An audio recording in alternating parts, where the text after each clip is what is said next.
Okay, here it is. This is the article that we are going to laugh at. It's being posted by Forbes on March 24th, and there have been a bunch of other less reputable news outlets that have basically repeated all of this crap that we're about to read. And I really hate to use the word reputable. Forbes is just famous. It's one of the more well-known ones. It's really not credible in any sense of the word. The crap that we are about to read now is just going to show how mind-bogglingly stupid 99.99% of Western media is. So here it is. The Ukrainian army has more tanks now than when the war began because it keeps capturing them from Russia.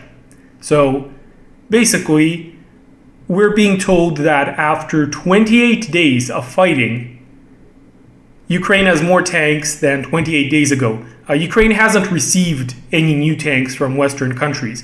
So we're basically just told that the number of Russian tanks that the Ukrainian army has captured is greater than all the tanks they have lost over 1 month, combat losses, non-combat losses.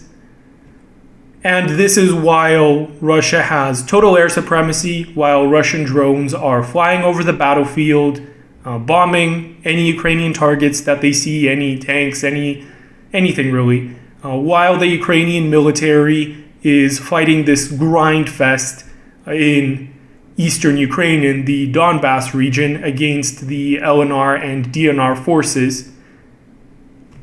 All of that hasn't led to any significant losses among Ukrainian tanks. Ukrainian soldiers are just apparently such supermen that they can capture more Russian tanks, more of a vastly superior foe's tanks than the number of tanks that they lose apparently. So here it is.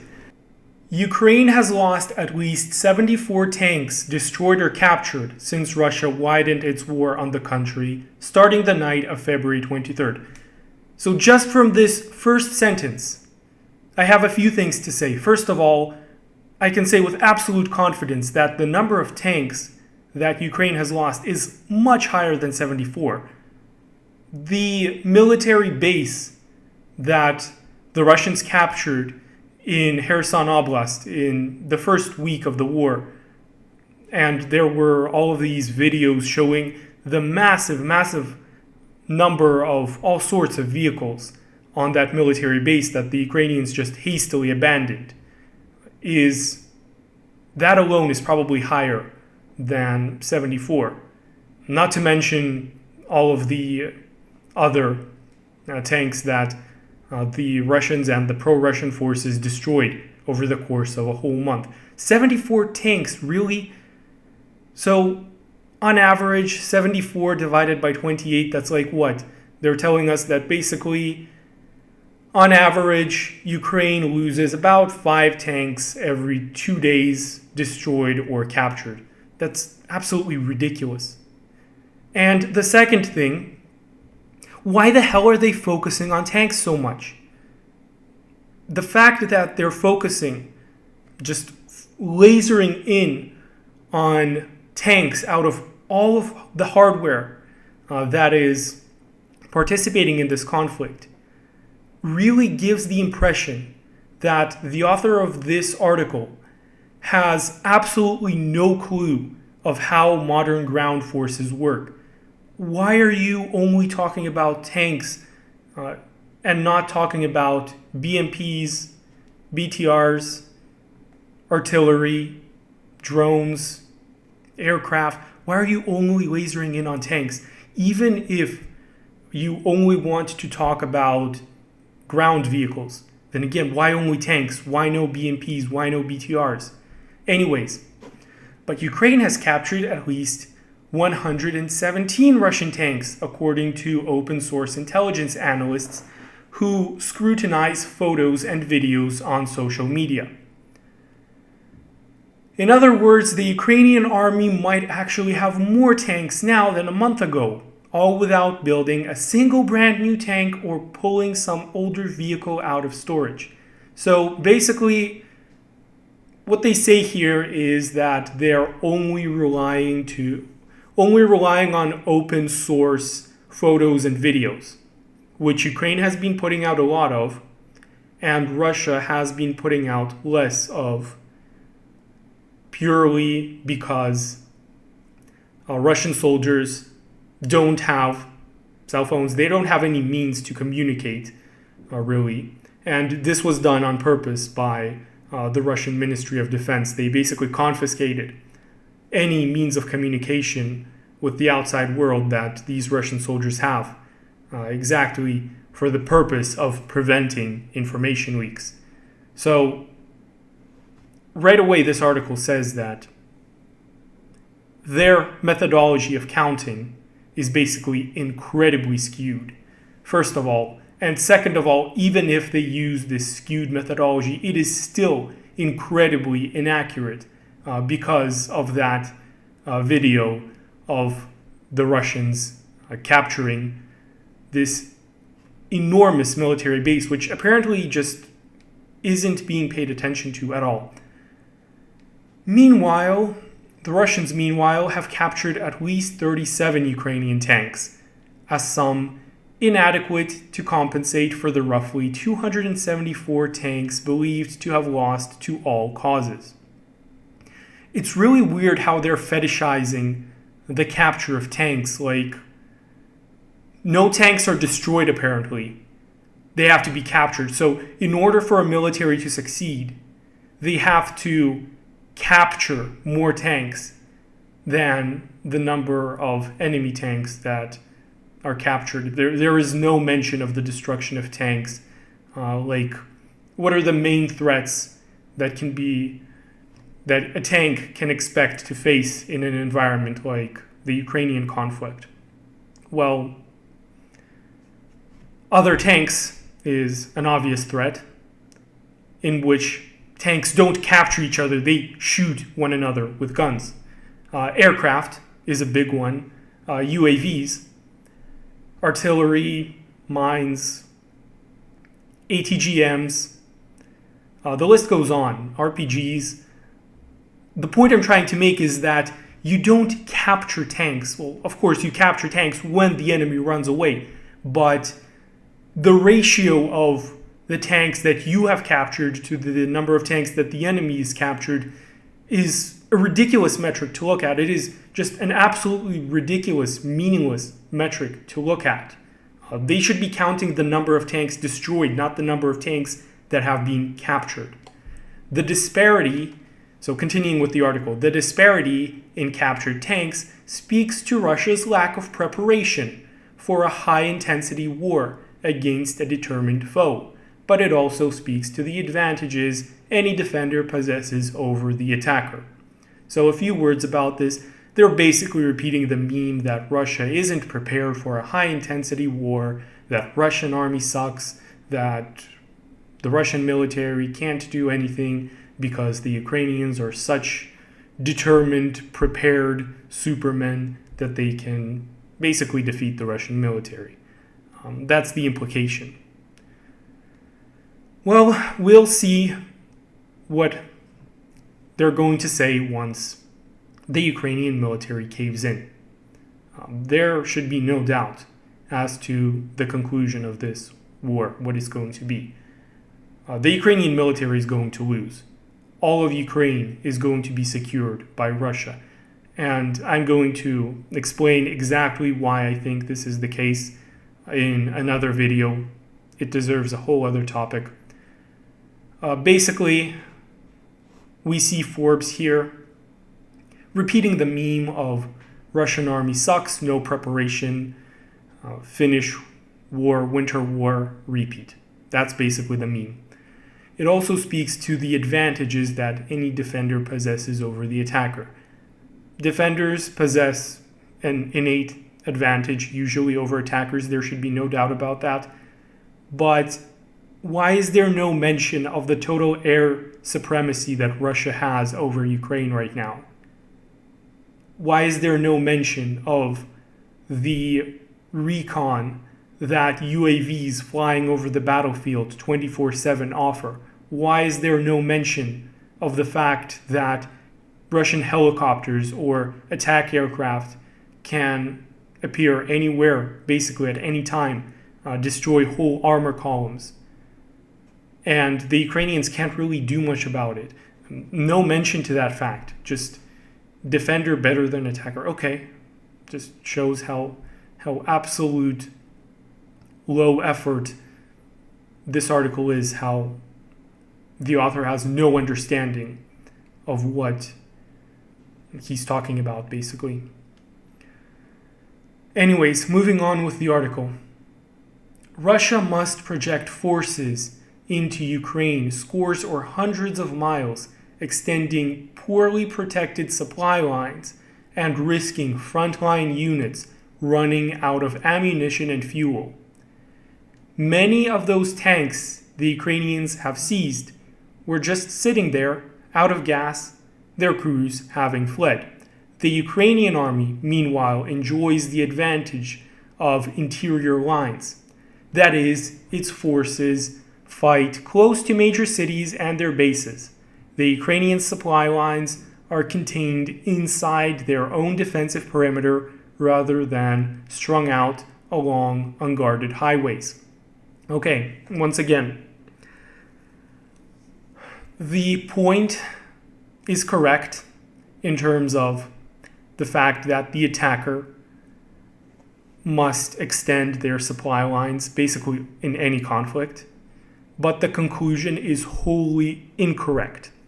So, the main idea being presented here is that Russia can't supply its tanks because it takes a lot of effort to deliver ammunition and fuel over hundreds of miles. Okay, first of all, where has there been a battle more than 100 miles from the Russian border? First of all, if we look on the map of the theater, there aren't really any Russian forces that are more than 100 miles away from the Russian border. And even where, in those few regions where they're about 100 miles, give or take, probably less than 100 miles, they still have outposts, they still have logistics centers that they've constructed near where all of their forces are over this time. So that's the first just glaring hole in this train of logic that I can see.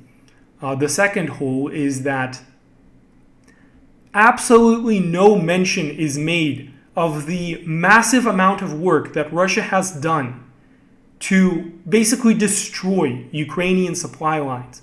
Over the last 2 weeks, Russia has been publishing several videos every day showing ammunition depot destroyed, fuel depot destroyed, and this has been happening basically all over Ukraine. This has been happening in Kiev, this has been happening in Lvov, this has been happening in Kharkov, in the Donbass.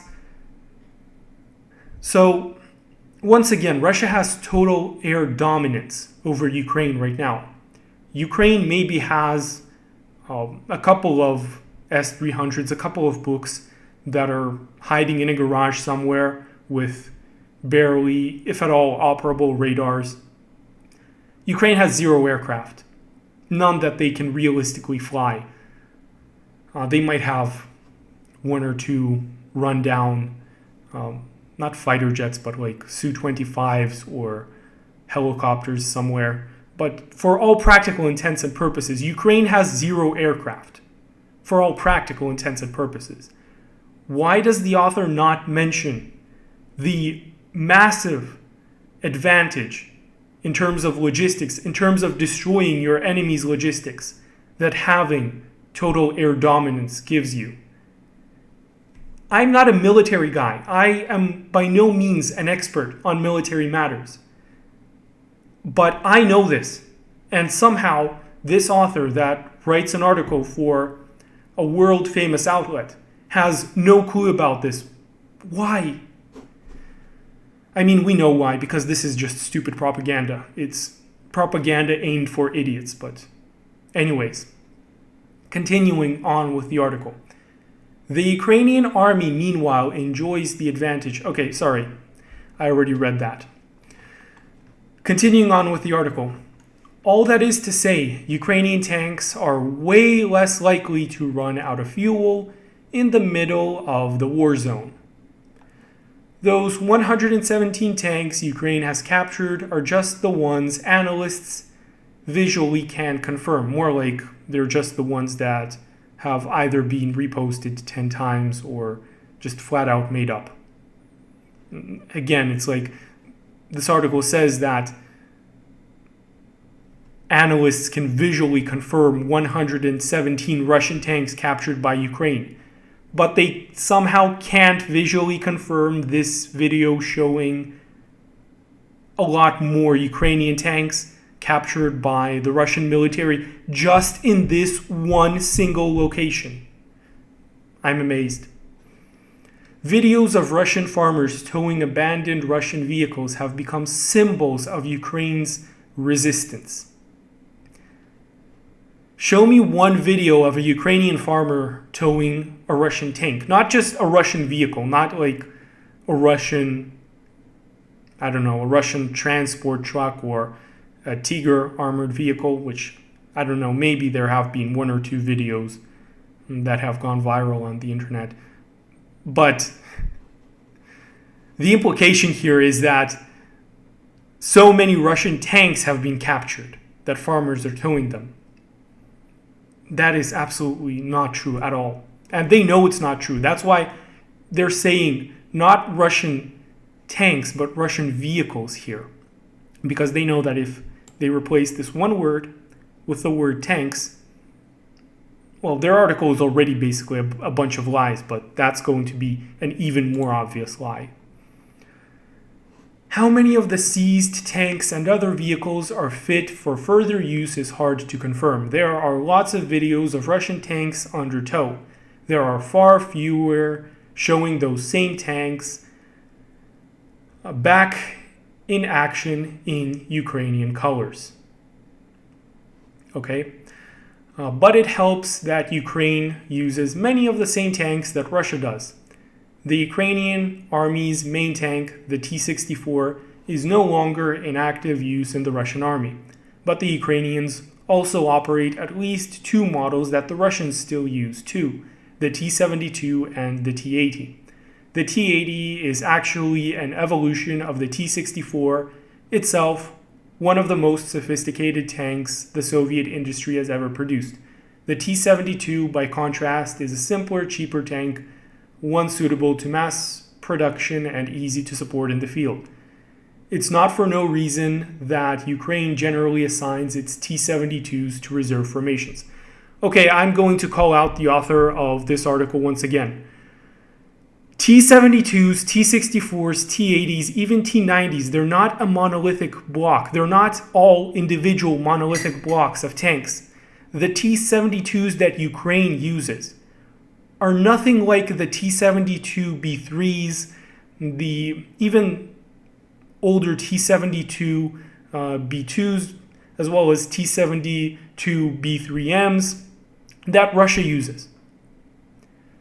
The Russian main battle tank, its most numerous main battle tank, is the T-72B3M, or at least it's their more modern version of the T-72B3. So basically, there is the T-72B3, which was developed towards the very end of the Soviet Union, and there is the T-72B3M now, which has a more modern engine, has better ERA, as well as some other minor upgrades. I'm not sure which one of the two is more numerous. Anyways, sorry for rambling. The main point that I'm trying to drive is that the T-72, the baseline T-72, which was developed in the late 1960s or early 1970s, and the T-72B3Ms, and the T-72 AMTs that Ukraine uses are not the same. Just because they have the number 72 in them doesn't mean that they have a lot of similarities.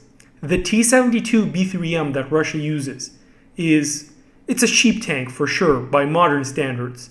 It's relatively easy to mass produce compared to something like an M1A2 Abrams or to a T-90S. But it is a lot more advanced than the vast majority of Ukrainian tanks. The same goes for the T-64s, T-80s, and so on. So the T-64, the baseline version of the T-64, might be a little bit better than the T-72, again, baseline version, of which neither is participating in this conflict, not in any significant numbers. But that does not mean that Russian T-72s are cheaper and less effective than Ukrainian T-64s. If anything, the T-72 is better because its chassis allows for more weight, therefore more armor, more electronics, so there is a greater ability to modernize the tank.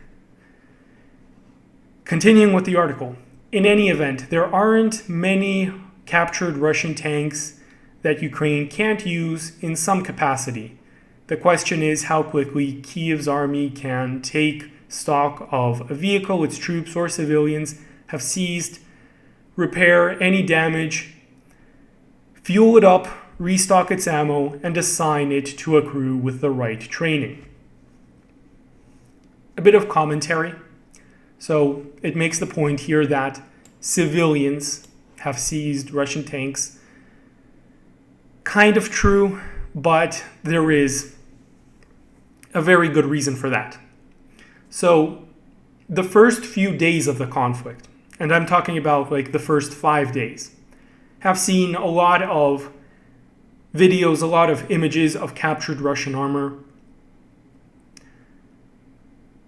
And all of this armor had basically no crew, no POWs, no KIAs anywhere near the tank. And the reason, as it is being explained in pro-Russian media, which in my opinion makes sense, but make your own conclusions. I don't want to be like these propagandists telling people to believe this and don't believe that. Make your own conclusions. Basically, the reason that civilians were able to seize Russian tanks is because those Russian tanks were left abandoned. And the reason those tanks were left abandoned is because they broke down. So imagine you have an armor column consisting of 100 tanks moving. Now for heavy vehicles, for tracked vehicles like tanks, it's not unusual for them to break down. For one tank or two tanks out of 100 to break down when you're traversing 100 or 200 kilometers or even more potentially, depending on how far away the base is. Anyways, so what do you do when one of these tanks has been left? Well, you try to fix it, basically. And when you try to fix it, obviously you're holding up the entire armor column. 100 tanks have to wait until this one tank is fixed. And usually they don't wait, they just abandon the tank. So basically that's part of the reason. I'm not saying that that is all of the losses that Russia has suffered in the first few days of the conflict. There were genuinely destroyed Russian armor columns, captured Russian vehicles, but not by civilians. This is a ridiculous lie that Ukraine is winning against the Russian military so hard that its civilians are seizing Russian tanks left, right, and center. This is a ridiculous lie, and they know it. Or at least they should. If they don't know it, then what the hell are they doing writing these articles for basically the entire world audience? Continuing with the article. So, the article has just described that the Ukrainian army can repair any damaged vehicles, fuel them up, restock their ammunition, assign the right crew. That can happen in a matter of days. If videos depicting ex-Russian T-72s and T-80s in combat on the Ukrainian side are any indication, Russia attacked on February 23rd no later than March 11th. Former Russian tanks were shooting back at Russians. The steady transfer to Ukraine via captures of hundreds upon hundreds of tanks, fighting vehicles, artillery, air defense systems, and trucks underlines the challenge Russia faces in achieving any of its strategic objectives in Ukraine. So basically they're saying that, yeah, Ukraine's going to win. Keep up this war, keep up the fight against Russia. Keep up the fight until the last Ukrainian. It's propaganda.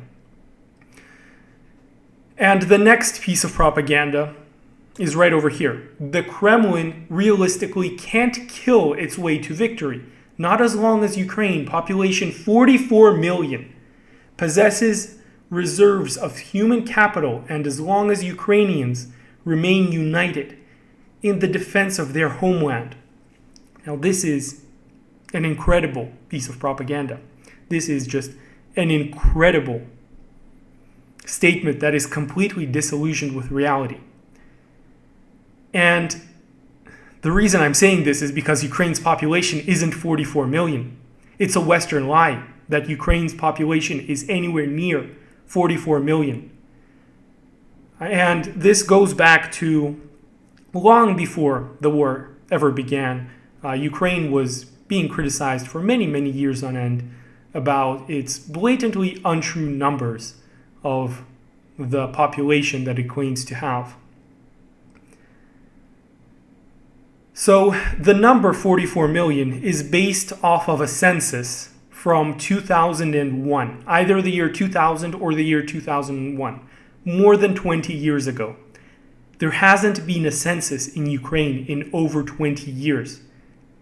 All of the numbers for Ukraine's population since the year 2000 have basically just been guesstimates.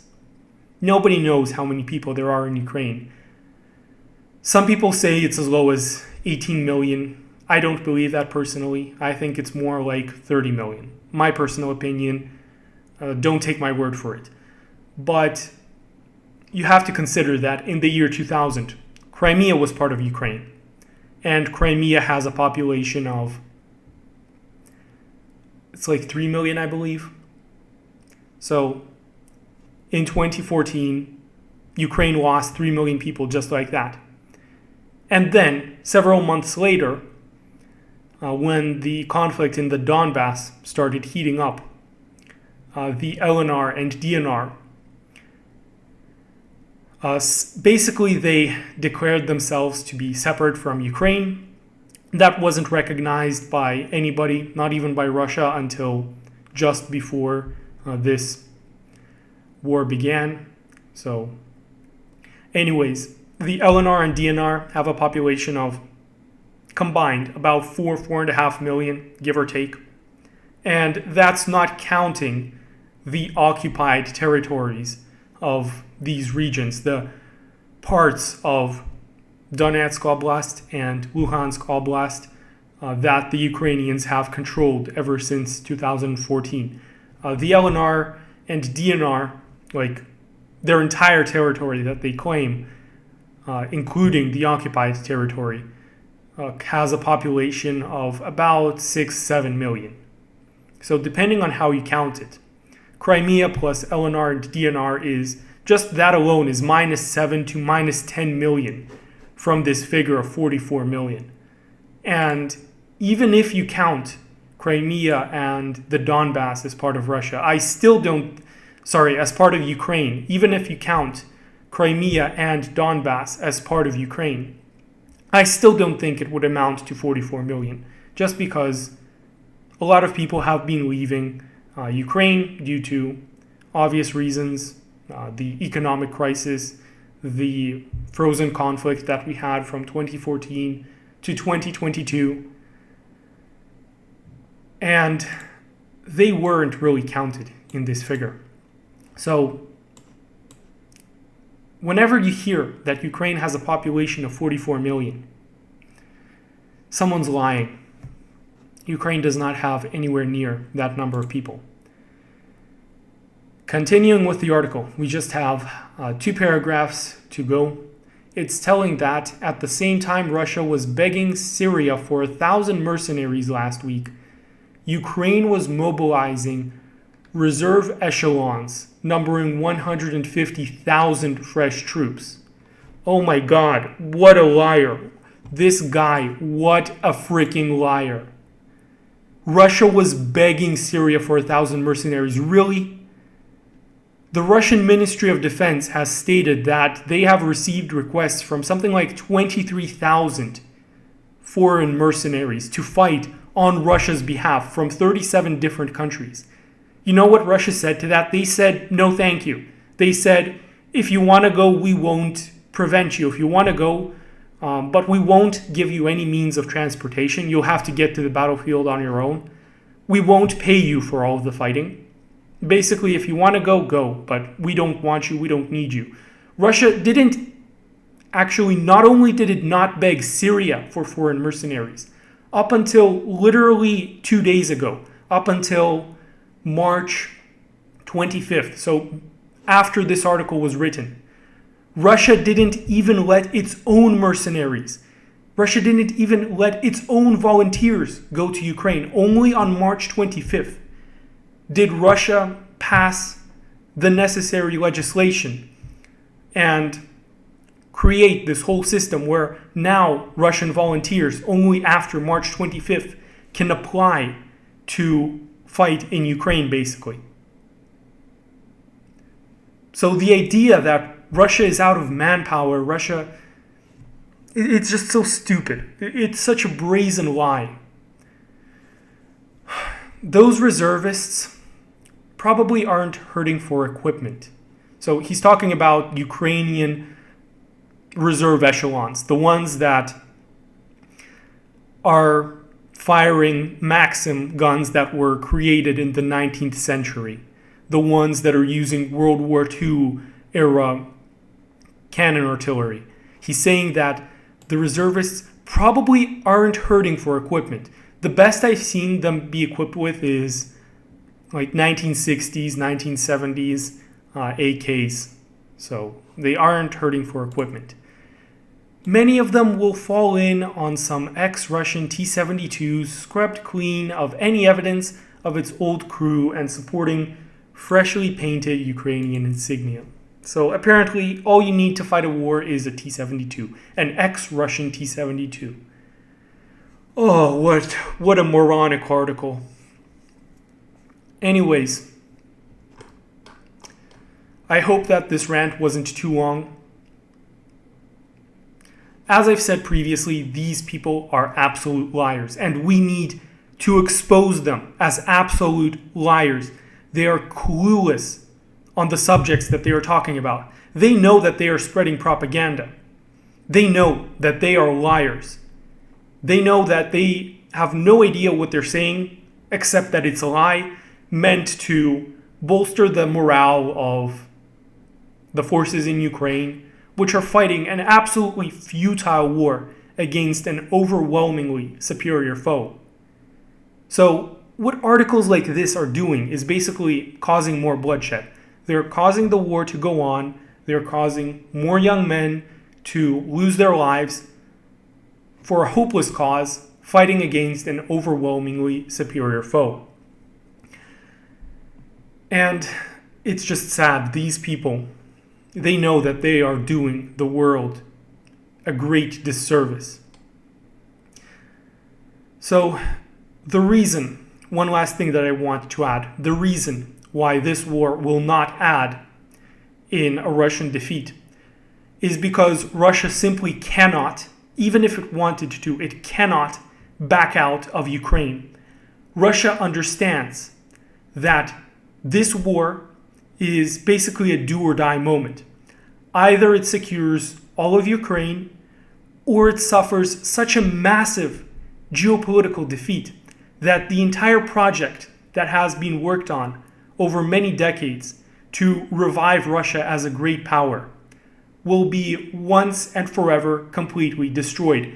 Russia will, if Russia loses this war, Russia will basically cease to exist as a major world power.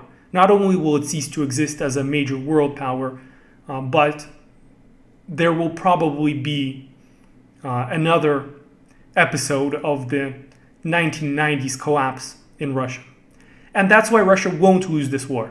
Russia will fight tooth and nail to defeat the Ukrainian military and to defeat any resistance in Ukraine, whether they be mercenaries, whether they be volunteers, whether they be guerrilla fighters, of which there have, up to now, have been absolutely none, by the way, but who knows, maybe there might be some in the future.